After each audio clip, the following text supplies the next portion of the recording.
except for Zaz.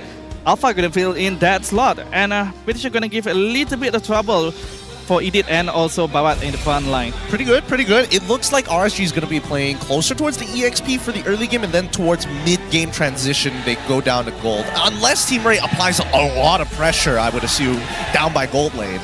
But looking at both draft right now, Team Ray going up against RSG Malaysia. RSG Malaysia seems to be going for that prolonged fight, while for Team Ray, they're trying to get a kill and get out as soon as possible. Fast-hitting tactics from a Team Ray. Expect them to be somewhat aggressive at level 4 in comparison to their opponents who want level 4 and they want to fight around those neutral objectives. Our very first game this Friday of week number 3, day number 1 at the MPLMY.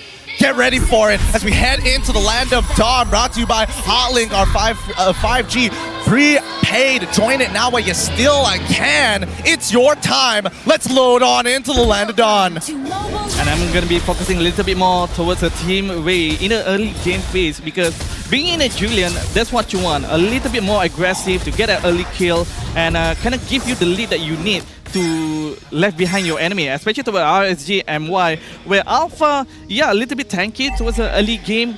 If there is a follow-up, they should be able to get a kill, but it still takes a little bit of time. It's not going to be as fast as how Team Ray is capable of. Well, let's have a look at that, right? Because again, when we look at the emblems, the things that stand out to me is that Maima always plays for scaling, right? The fact of the matter is, he's looking to scale tenacity from Bunny as well as Storm. I get it for Storm, but Bunny, I'm surprised he didn't take like Master Assassin straight away to try and hard win the lane. I mean, Maima, no matter what hero, he's always going to be that late game insurance for RSGMY, as proven again and again, especially with the Novaria. So bringing in Zaf, I don't see any changes should be made for him.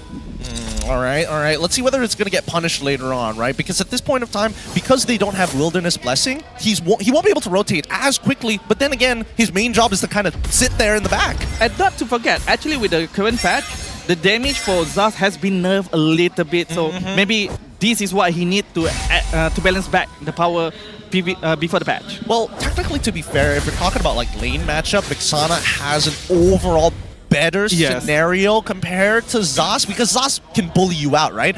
Drop down the Nightmaric Spawn, what are you going to do? Auto-attack my created minion? I mean, laning, sure, but what about around the neutral objective area? Especially on the first turtle right now, going to be focused on by both sides, Team Ray and RG Malaysia. And from the look of it, Storm, minion free probably not going to be up by that first turtle, unless Team Ray not going to take it as fast. Okay, it's still going to give some time for RG Malaysia to get prepared for it. I like this, because Kitsy's trying to hit level 5 as soon as possible, and Rank QT has been power farming the entire way. If RSG wants to take their time, they absolutely can, because Storm is almost 4. Yeah, and now Eevee. Oh, it's going to be the final slash to pull them out of position. Daytona's welcome to find one. It's not great because Julian is able to steal away the turtle at the same time. Rank QT finds Eevee. He wants to get one more, but Maima takes out Virgie as well. RSG, with just a sliver of health, already found 2, looking for a third, and the nerfs have come through as Rippo finds the last 3 for nothing in favor of RSGMY. This is what I was talking about. Prolonged fight will always favors towards RSG Malaysia. If they stay any longer than that, Team Ray gonna get picked off one by one because they do not have the capability to continue their fight. I mean, Julian focuses on one combo only. Eevee, Barat, Daytona's welcome. After that, you're done. Your job is done. And the same goes for AJ using Vexana. As long as the Eternal Guard is already been thrown out, that's it. But if we compare to the RSG Malaysia, Harid, Zaman Force, the continuous dash, have no problem to dishing out a damage. Same goes for Maima and also Ranquity. The longer you stay with them, the longer you are in a danger zone. Hopefully they can shorten down the time, right? Because unfortunately, we're definitely seeing the nerfs on that enhanced side. It is not as good as it used to be, and the fact is, Kids has decided to take Impure Rage rather than the traditional Warcry, because that way, in these prolonged fights, he actually finds some value when he's doing an extra 12% of bonus damage when he triggers it. Oh, I just saw Rippo purchase a very early Thunderbell so early on. That was like pre-4 minutes. I mean, they already have 3 kills under the belt. They got the first turtle, and if this continues on, no problem for them to head towards the second turtle, which will be up in 20 seconds. But it seems like Team Ray going to focus on RSG Malaysia gold laner first. But Storm is nearby, preparing to do any backup is needed. I like this. I like this, right? Because again, it just goes to show that Storm understands, all right, the early phase of the game is basically done. Now I need to cover the opposite side of the map because Rippo can free farm with Thunderbell. I mean, looking at the jungler, is Alpha is a fighter. He doesn't really need babysit. The only main core that you have to protect is either Havid or Zaz by Mama. And in this case, it's better to focus more on Havid because he only brings in Purify. But currently, no Fury. Oh, into the final slash on the third hit. Daytona's welcome to try and turn things around and buy time, and they find it. A Daytona's welcome collision. The three-man hit by Rankutis. Spear of Alpha. The reply straight away from RSG. You will not outplay us in this team fight. I mean, I guess the only silver lining is that Trap is still alive. He still managed to get a kill, but paying the price of 4 life for that fight. And as I said, it happened exactly how you imagine it to be. Yeah. Right? The longer it stays, no problem. Bunny comes in with the Zaman Force. 1/1 is being targeted, but not forgetting Rippo with that final slash. Yup. That was a good opener. Dude, I mean, the EV saw the setup. He saw the Minoan Fury coming through. He goes in for the Daytona's welcome and even gets the collateral. That should have been Team Ray's fight, honestly. But RSG, they played it so well. And even RanQT finding a 3-man Spear of Alpha to ensure the trade. Things could have gone a little bit better for Team Ray, but right now it's a losing scenario, right? 3.8k in favor of RSG MY. Oh my god, we're looking at the items. Everybody is so accelerated. Yeah, everybody from the side of RSG is way ahead in terms of gold if you want to compare to Team Ray. I mean, they're already 4k ahead in terms of the net worth currently. So for now, RSG Malaysia, all they have to do is keep pressing on the attack and probably focuses more on map control, which is why they're focusing on getting the tier 1 on top.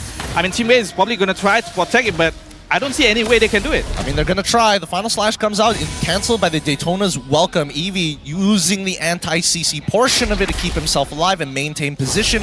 42 seconds until the next turtle actually spawns, while Kids on the opposite side of the map. It feels like Team Ray is allowing Kids the space to farm up and accelerate himself, while the rest of them are protecting Trap to ensure late game. Now I'm getting worried, Gideon, because Team Ray focuses more on the single target lockdown, but as we're heading towards mid-game, late game, it's going to be focuses more on the team fight. And RSG, Malaysia, based on their arsenal, they're just a better team fight. They are. That's why I'm hoping AJ hits like a nasty ult or something. I feel like Eevee, yes, he can lock down one target. Maybe he can collateral if he's lucky. Kids could maybe hit like a 2, maybe even a 3-man enhanced chains, but that's probably not ideal. So the only other person it falls down to is AJ, right? Who has some form of AoE. They try to go for the pick off and Storm. He manages to flicker on out of there. Paima and Rippo patiently waiting for somebody to disrespect, but they zone them out entirely from this turtle. The next turtle falling into the hands of RSG MY. Daytona's welcome once again coming out. Poor Eevee. Flickers away. He might survive. Dominator's Descent does come down. Reposition to ensure that Eevee cannot get out. And Rippo able to stick onto him like glue. No problem at all for RSG Malaysia to do a continuous team fight towards Eevee, because they're not really focuses on one combo while Team Ray does. So in that kind of situation, probably Eevee should have left a long time ago when it doesn't seem like they're able to contest for that last turtle. But here's a problem. Most of the time, people pick up Babat, especially for the objective, neutral objective fight. Because the Daytona's welcome can lock down the enemy jungler, no retribution, which means an easy situation for your jungler. But 2 turtle has already been taken by RSG Malaysia, and I'm pretty sure if they still haven't got the rhythm down on how they want to do the team fight properly, it's going to be happening the same thing towards the Lord take later on. Yeah, I think I have to agree with that. At this point, I think the only use for Daytona's welcome is truly if Bunny now, he's changed his name, Bunny doesn't have his Purify available off of cooldown, or maybe just to force Storm to use the Minoan Fury, maybe get his battle spell out. I think those are the only 2 use cases. The problem is, if they are not able to kill off whoever that Eevee decided to pick up here. Because the problem with that, RSG Malaysia, if they can sustain out the first combo, that initial team fight combo from Team Ray, everything's gonna end up badly for them. I feel like the team's just gonna ditch Eevee. They're like, Eevee, you just stand there, you be a good boy, don't worry, give him a little bit of gold as charity. We tried, we can't, I'm sorry, but we gotta go. Sorry, running out of time. We gotta hit the Mama Grill right before it closes, man. Don't worry, you just stand there and hold the fort down for us. But for now, Team Ray, they really have to hold on the fort because with 5k goal lead, RSG Malaysia have no problem continuing this dominance. They probably just gonna be able to get the first lot as a freebase and probably gonna help them to take down at least, I'm hoping at least one inhibitor threat from a Team Ray. And for Team Ray, we gotta see how are they gonna make it back from this situation. Yeah. And I'm focusing more towards Trap because Trap, towards the whole situation, still haven't died, still alive, managed to get one kill, but is it going to translate to be the lifesaver for them towards later on? Honestly, I don't know, because it's a little tough to close the distance. There's no real target to actually free hit. Like, if you want to free hit Storm, you have to worry about Minoan Fury and then getting out of the Minoan Fury. Mima has Dominator's Descent, so don't have to worry about that. Rank QT, really dangerous to stand close to, especially right now when he is snowballing. Level 14, a level ahead of Kids in comparison to Trap currently at level 12. And even Ripple as well. Getting Final Slash is not ideal. You'll almost guarantee to lose a battle spell if you miss position. Either way, they still have Holy Defense to help them a little bit to make this defense to make sure to protect their inhibitor turret. But I can really feel the nerve for Julian. Kids have not been having a good time currently. Zero kill, 2 death, and 1 assist. Yeah, I know he likes to play the Julian, but I feel like considering how much split pushing he's done, you might as well go for the link. Here comes the Dominator's Descent with the help of the Lord to ensure the first inhibitor is already collapsing. RSGMY trying to look for that checkmate angle, developing to a 6k gold lead and maybe another inhibitor on this next wave. I'm seeing a lot of Winter Crowns being purchased. This could be a potential dive. We'll see? I mean, with their competition, have no problem doing so, and now? Oh, Daytona's welcome, already connecting, throwing them underneath the tower. Oh! Oh, Winter Crown from Rippo is able to find the stun flickers out of the way, but doesn't get the angle onto AJ just yet. Still outside of the base, another inhibitor is going to be protected here by Team Murray. 1 missing, 2 still standing. RSGMY forced to back down. I would say objective achieved by RSG Malaysia because there was only the first tier of Lord, so no problem at all if they're not able to destroy all 3 of inhibitor threat. At least getting 1 and is towards the long lane. Yeah. And this will actually help them for the second Lord take. Team Ray, now they have to decide who are they going to put to defend the top side. I mean, if they put Trap, that means they do not have the damage to take down RSG Malaysia in terms of team fight later on. That's a good point. I think it's got to be AJ or Eevee, right? No, Eevee's got to be in front. I'll take it. I mean, who else have the mobility? But then... Who else have the mobility to go from the top side towards the pit as fast as possible? Trap. Because unfortunately for Kids, it takes 6 to 7 seconds for that dash to come through, and it's not a very long dash. I would say it's almost the same distance. Well, slightly longer than the Phantom Step coming in from Carry. But you need Trap. Otherwise, there is no answer for Minotaur. There is no answer to Alpha and even Outlaw. But as you said, Carry does have the damage. He needs somebody to set up for him, give him the ample time to burst down one by one. How efficient can you get? No, I don't think so. But Conceal? Conceal's already out. Eevee doesn't have a lot of stacks here. Dominator's Descent. Oh, actually, not bad. Okay, so they got Rank QT Spear of Alpha, and they also got the Dominator's Descent for free. The only thing left that they have to work on is Stoem's ult. That's the big kicker here. If they can get rid of maybe a Final Slash or the Minoan Fury, they might have an opportunity here as they both fight for position. Stoem right on top of Eevee. Oh no, Oh no, Eevee. Flicker. He's got to use Daytona's welcome. Yep.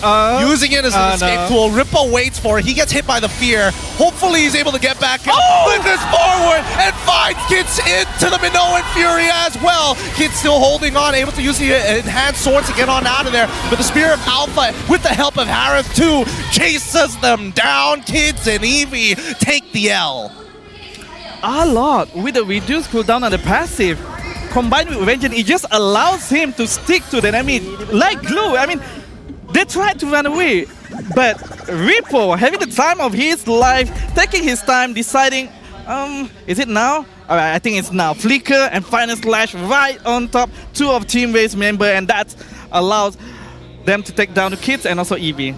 It's crazy because right now Rippo gets to play the game for free, right? He gets free marks from Storm on the knockup, either knockup, Minoan Fury, or just the leap alone, and Rank QT Spear of Alpha. So both of which, if they hit more than one target, it's so good for Rippo. He's looking for a position again. As we see this Lord start crashing down towards the base, it's collapsing real quick. The Crystal is in some trouble here. Lord's still very healthy as the waves start to push through. Eevee's trying his best to clear up these waves. Dominator's Descent is blasting it down. Mega kill for Maima as they drop down their own. The Guardian is going to try and protect. Waves cleared. Second wave coming through as Maima is still trying to power through the mini Lord. The Crystal should eventually fall as they outlast them and sustain through the pain. RSGMY take game number 1. Good job to them. Kudos actually getting that first point of the day. This is definitely going to add a little bit more pressure towards Team Wei for the second round.